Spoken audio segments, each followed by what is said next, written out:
Hi, and welcome to my YouTube channel. My name is Jessica Rich. I am a life and leadership development coach. What I did notice is in my videos, I do not introduce myself. So I am going to be very intentional to actually share who I am and thank you at the beginning for checking out my YouTube channel. So today I want to talk about just women that have careers and if they're single, dating, or even married, the thought process about being a stay-at-home mom. So as you can see, I have a full face of makeup that I'm gonna touch up here while I'm talking.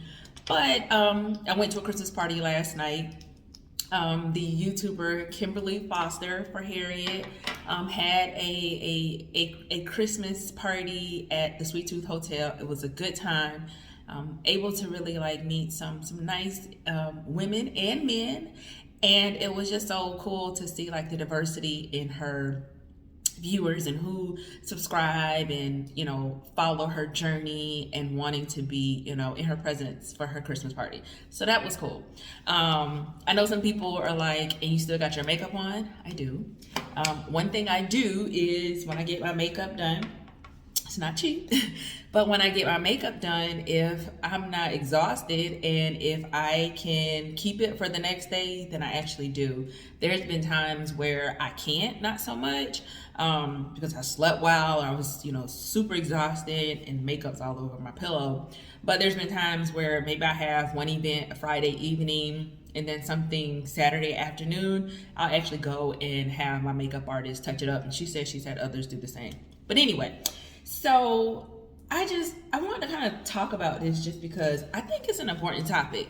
And the reason why I say I think it's an important topic, because some of the responses I get really come from like a trauma response. And what I mean by that is, if you watch the Singles House, that's one thing that we talked about too is, but if you're a woman and you have this thing about not wanting to be a stay-at-home mom, or even I've had some women say they prefer the husband stay at home because you don't want to lose yourself with being a mother. You don't want to have your partner be completely in control of all the finances, or you think about what happens if you get a divorce. You'll be left with nothing. There's a lot of what ifs, what might happen. And think about why you have some of your responses. The reason why I say that is because like I have talked to some women, and I'm gonna say for myself too, I've been in corporate America for I celebrate my 15th anniversary with my company in July, and at one point it's like I didn't want to be a stay-at-home mom. I didn't want to lose my career. Like I wanted to stay connected. I wanted to go very high up, and being a stay-at-home mom will prevent me from doing that. But then when you really think about it, like, are you speaking from your experiences? Are you truly speaking from what you want?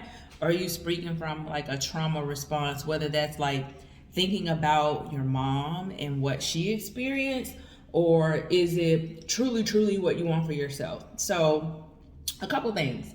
If you're one already thinking so negatively about your partner, you probably have an area that you need to heal. That's my honest response to that. If you don't have a therapist, I recommend you speak to someone to figure out why you are like so hesitant about being a stay-at-home mom. And you know what? Maybe being a stay-at-home mom is not for you, but it's got to be around like your thought process. I feel like women, especially Black and brown women, we are so conditioned to take all these things on, to be strong for everyone, and the thought of us having somebody else take care of us like scares us. And we're like, I can't do that. I can't put all my trust in my partner to lead the household while maybe I sit at home for 2 to 3 years, some people 5, depending on how many kids you have. And why? It's not about trying to change your mind about what you want, but it's really getting down to the root cause of why. Why do you feel like you are already going to the thought process of, what if he leaves me? Absolutely, you should have your own money. You should have, you should be in a place where if something happens, then yes, you want to be able to have a source of income. But maybe you guys have a business together, maybe you have something, passive income. It's a lot of things that we consider. What I don't want for women, especially Black and brown women, is we are so conditioned by society for us to be strong and carry everything. And also, I think we're conditioned to be so career driven. That's why you hear some guys say, oh, when I meet women, she has to tell me all her accomplishments and all her degrees and her businesses. Well, we've been conditioned to lead with that, right? Like that is what defined us. So that's what we lead with. And when you think about those relationships, because that defines you, if it's taken away from you, are you afraid that you no longer can identify with who you're supposed to be? And that's the only thing I really ask women to think about. Like, are you speaking it from your own true thought process of completely removing what we've been conditioned?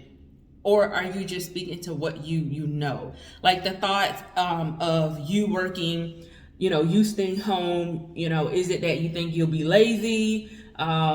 Because we know that being a mom is nowhere near being lazy or managing a house, right? I'm single and I don't have kids. I don't have a husband. And I'm trying to balance it with my job. So I just want women to really, really tap into that. Outside of, your career and your accomplishments, and when I say accomplishments, I mean like the accomplishments of degrees and certifications and accomplishments attached to your career. There are other things that you have accomplished and other things that that is a part of your identity. And when you think about the thought of, if you had the conversation, why you don't want to be a stay-at-home mom, like, oh, I wouldn't do that, like I've worked too hard to get where I am. Will 2 years away from your career truly hurt you? Is there things that you can do throughout that time frame without going to work full time to keep you connected and to keep you in a place where when you want to return to the workforce, that you don't feel like you've been so disconnected? There's so many things you can do. I just don't want us to get into a place that when we respond, we are really responding based on what happened to somebody else, or the thought that we should be wanting to work and, we're carrying the weight of everything. And, you always hear Black women voted and Black women made it happen again and Black women are so strong. And you know what? I don't even use that word because I don't want my friends to be considered as strong, and then that makes them think it's okay for them to carry everything. But I really want you to tap into why you have the thought process of not wanting to be a stay-at-home mom. And if it's truly your response based on your experiences or what you want for your life, or what we've heard others that basically have conditioned us to think that we don't deserve to have a break. So I hope you enjoyed this video. Please drop down in the comments if you have any thoughts or you agree, disagree. I'm so open to this conversation. But for me, it's all about just helping women have a different thought process, because we deserve it all and we don't always have to overwork ourselves to get those results. So I hope you have a good day. Thank you for watching.